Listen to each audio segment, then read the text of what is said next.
എല്ലാവർക്കും നമസ്കാരം. ഇന്ന് ഞാൻ വന്നിട്ടുള്ളത് ഒരു അടിപൊളി ഗാർലിക് ചീസ് ബ്രെഡിൻ്റെ റെസിപ്പി ആയിട്ടാണ്. പുറത്തുനിന്നൊക്കെ കഴിക്കുന്ന അതേ ടേസ്റ്റിൽ നമുക്ക് ഒരു ഗാർലിക് ചീസ് ബ്രെഡ് വീട്ടിലെങ്ങനെ പെട്ടെന്ന് റെഡിയാക്കി എടുക്കാമെന്ന് നോക്കാം. റെസിപ്പിയിലോട്ട് പോകുന്നതിന് മുമ്പേ ഈ ചാനൽ ആദ്യമായിട്ട് കാണുന്നവരാണെങ്കിൽ ഒന്ന് സബ്സ്ക്രൈബ് ചെയ്ത് സപ്പോർട്ട് ചെയ്യാൻ മറക്കല്ലേ. ഗാർലിക് ചീസ് ബ്രെഡ് റെഡിയാക്കി എടുക്കാൻ വേണ്ടിയിട്ട് ഞാനിവിടെ കുറച്ച് ഗാർലിക്ക് ചോപ്പ് ചെയ്തെടുത്ത് വെച്ചിട്ടുണ്ട്. അതിലേക്ക് എരിവിന് ആവശ്യത്തിനുള്ള പച്ചമുളക്, പിന്നെ കുറച്ച് മല്ലിയില, ഇത് രണ്ടും ഞാനിവിടെ റെഡിയാക്കി വെച്ചിട്ടുണ്ട്. ഈ 3 ഐറ്റംസ് ഞാനിവിടെ റെഡിയാക്കി എടുത്ത് വെച്ചിട്ടുണ്ട്. ഇനി നമുക്കിതിലേക്ക് ബട്ടറാണ് ആഡ് ചെയ്ത് കൊടുക്കേണ്ടത്. ബട്ടറിൻ്റെ അളവൊക്കെ നമ്മുടെ ഇഷ്ടാനുസരണം അഡ്ജസ്റ്റ് ചെയ്ത് എടുക്കാം. ഞാനിപ്പോൾ ഇവിടെ ഏകദേശം ഒരു വലിയ സ്പൂൺ ബട്ടർ എടുത്തിട്ടുണ്ട്. ഇനി നമുക്ക് പതുക്കെ എല്ലാം കൂടെ നന്നായിട്ടൊന്ന് മിക്സ് ചെയ്തെടുക്കാം. ഞാനിവിടെ എല്ലാം നന്നായിട്ട് മിക്സ് ചെയ്തെടുത്തിട്ടുണ്ട്. ഞാനിവിടെ അൺസാൾട്ടഡ് ബട്ടറാണ് എടുത്തിട്ടുള്ളത്. അതുകൊണ്ട് ഞാൻ ഇതിലേക്ക് കുറച്ച് ഉപ്പ് ആഡ് ചെയ്ത് കൊടുക്കുന്നുണ്ട്. സാൾട്ടഡ് ആണെങ്കിൽ ഉപ്പിൻ്റെ ആവശ്യമില്ല, അതായത് സാൾട്ടഡ് ആണെങ്കിൽ വീണ്ടും നമ്മൾ ഉപ്പ് ഉപയോഗിക്കേണ്ട ആവശ്യമില്ല. ഇനി നമുക്ക് ഈ ഗാർലിക് ബട്ടർ മിക്സ് ഒരു ബ്രെഡിലോട്ട് സ്പ്രെഡ് ചെയ്ത് കൊടുക്കാം.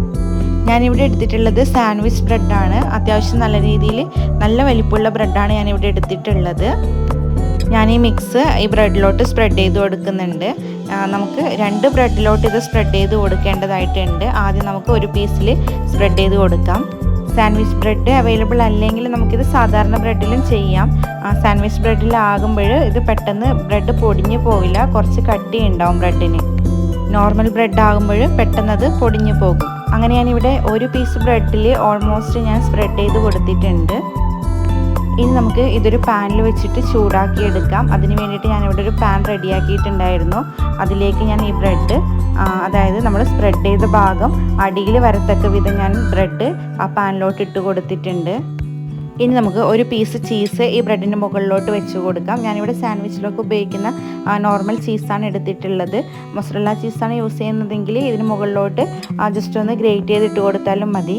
ഈ സമയത്തൊക്കെ ഞാൻ സ്റ്റവിൻ്റെ ഫ്ലെയിം സിമ്മിലാണ് ഇട്ടിട്ടുള്ളത്. ഒരു കാരണവശാലും ഫ്ലെയിം കൂട്ടിയിടരുത്.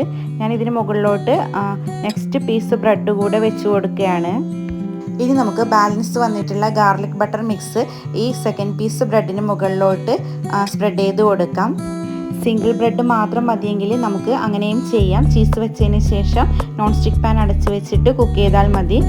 ഈ സെക്കൻഡ് ബ്രെഡ് ഒഴിവാക്കുന്നതിന് പ്രശ്നമൊന്നുമില്ല. ഇനി നമുക്ക് ഇത് അടച്ച് വെച്ചിട്ട് ലോ ഫ്ലെയിമിൽ കുക്ക് ചെയ്തെടുക്കാം. ഫസ്റ്റ് നമുക്ക് വൺ സൈഡ് ഒരു 1.5 മിനിറ്റ് നേരത്തേക്ക് ലോ ഫ്ലെയിമിൽ വെച്ച് കുക്ക് ചെയ്തെടുക്കാം. അതിനുശേഷം നമുക്ക് തിരിച്ചിട്ട് കൊടുത്തിട്ട് വീണ്ടും മറ്റേ ഭാഗം കൂടെ 1.5 മിനിറ്റ് നേരത്തേക്ക് കുക്ക് ചെയ്തെടുക്കണം. കറക്റ്റ് 1.5 മിനിറ്റ് കഴിഞ്ഞപ്പോഴേക്ക് ഞാൻ അടുപ്പ് തുറന്ന് മാറ്റിയിട്ട് ബ്രെഡ് തിരിച്ചിട്ട് കൊടുത്തിട്ടുണ്ട്. ഇനി നമുക്ക് ആ ഭാഗം കൂടെ ഒരു 1.5 മിനിറ്റ് നേരത്തേക്ക് കുക്ക് ചെയ്തെടുക്കാം. സിംഗിൾ ബ്രെഡ് വെച്ചിട്ടാണ് ഗാർലിക് ചീസ് ബ്രെഡ് റെഡിയാക്കുന്നതെങ്കിൽ നമുക്കിതുപോലെ തിരിച്ചിടേണ്ട ആവശ്യം വരുന്നില്ല. 1.5 മിനിറ്റ് കഴിഞ്ഞിട്ടുണ്ട്. നമുക്കിതിൻ്റെ അടുപ്പ് തുറന്ന് മാറ്റാം. നമ്മുടെ ഗാർലിക് ചീസ് ബ്രെഡ് ഇവിടെ റെഡി ആയിട്ടുണ്ട്. റെസിപ്പി ഇഷ്ടപ്പെട്ടാൽ എല്ലാവരും മസ്റ്റായിട്ട് ട്രൈ ചെയ്ത് നോക്കണേ. അതുപോലെ തന്നെ വീഡിയോ ഇഷ്ടപ്പെട്ടാൽ ലൈക്ക് ചെയ്യാനും ഷെയർ ചെയ്യാനും ചാനലൊന്ന് സബ്സ്ക്രൈബ് ചെയ്ത് സപ്പോർട്ട് ചെയ്യാനും മറക്കല്ലേ. അതുപോലെ തന്നെ ഓൾറെഡി സബ്സ്ക്രൈബ് ചെയ്തിട്ടുള്ളവർക്ക് വളരെയധികം താങ്ക്സ്. നിങ്ങളുടെ ഫീഡ്ബാക്സ് എല്ലാം കമൻസിലൂടെ അറിയിക്കുകയും വേണം. Thanks for watching.